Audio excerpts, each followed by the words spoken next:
All right, I just wanted to go through these innovative radius rods on the EF 88 to 91 CRX Civic, and what I've done here.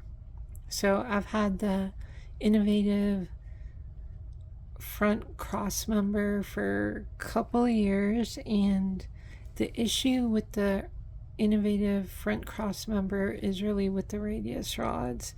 Everything fits perfect, it works perfect. The problem is the weight and the adjustment. So let's go through this. If you have these rods, you'll know that usually this red bar is all one piece. Okay, that's how it was before I cut it. And then you have the rod end that goes on this end here, and this end is fixed to the front control arm. So that is how it's supposed to be designed. There's so many designs of this that have two rod ends on either side, and that allows the arm, the front control arm, to rotate.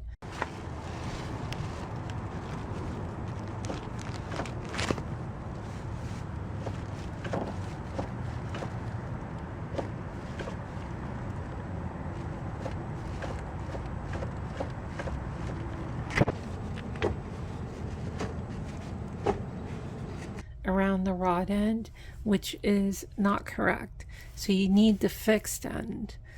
Now the issue that came up with these radius rods was that to adjust the caster, you would have to unbolt this rod end, unbolt it from the cross member. Then you need to spin it, put it back in the cross member, then bolt it back up. And to have the alignment shop do all that labor, it's really laborious, and a lot of them don't really do it properly. So the new version of the innovative race front cross member actually has what's called a double adjuster here, so you can loosen two nuts, and it allows you to adjust. There's a little adjuster here that you can adjust this rod back and forth to adjust the caster. So that makes it so you don't have to unbolt anything, spin this, bolt it back up. It's very quick and easy.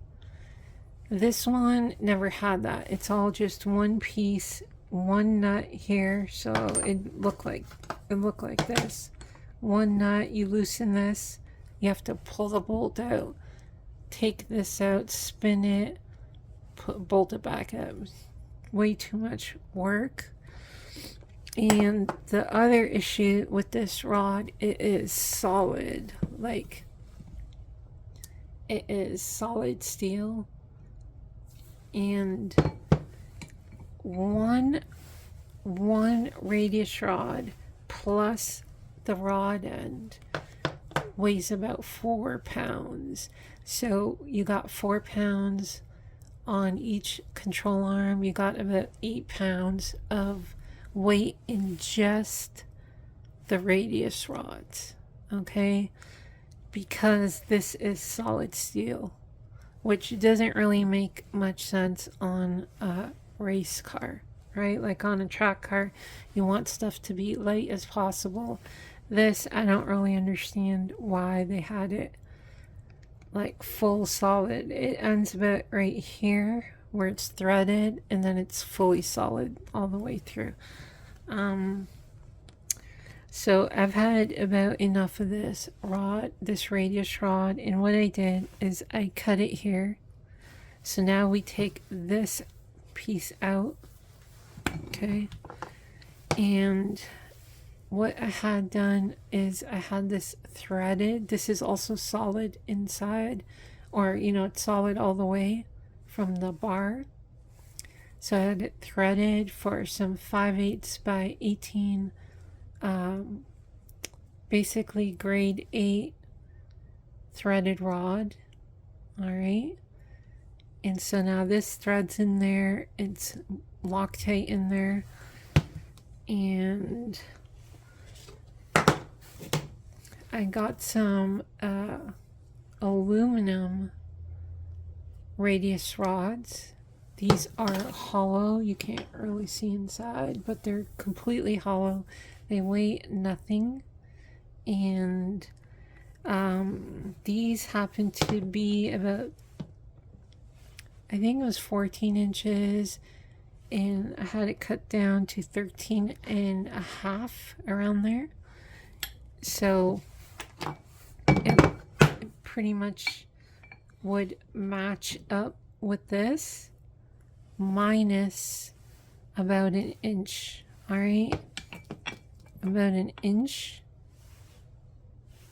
So about an inch shorter is this aluminum one, to give it a little bit more adjustment. So now I have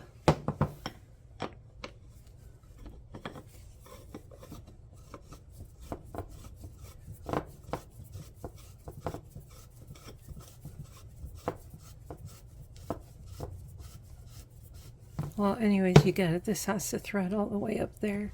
Now we have this. This is adjustable here. This can stay fixed. All you got to do is loosen one nut here, loosen one nut here, and this whole thing can rotate and bring the wheel forward and back. So it has a double adjuster. This is a right hand thread. This is a left hand thread. Could not find left hand thread for this, so it's right hand threaded. And these rods usually come with a left and a right hand thread. So not only is this lighter, about 2 pounds, so this setup now is 2 pounds on each side, so it saved about 4 pounds of weight. And it is adjustable just by loosening these nuts and spinning the center rod. Don't have to remove this any longer to spin it, put it back, put the bolt in, and all that nonsense. So it can be way more accurate with this. Now the issue was, I was not sure. There is like a bending force right along here with the stock control arm, which has rubber bushings or poly bushings. So as this pivots up and down, it's actually trying to bend the control arm forward or backwards. Like it's trying to rotate it around those rubber bushings or poly bushings, if you have those. And it causes a stress right here. And what you don't want to do is put threaded rod in bending. It's okay in tension, so pushing it and pulling it this way is okay. But if you put stress this way, that's how threaded rod can break easy. Same with rod ends. They are good for pushing and pulling, but not actually putting them in bending. So I was worried about that, but my front control arm has a spherical inside pivot, as well as the shock mount is now spherical. So it literally, you can take 2 fingers and rotate the arm around its axis, and there is no real force around it. So I don't think there will be too much force going into this in, like, I don't know what you call it, a side load or bending.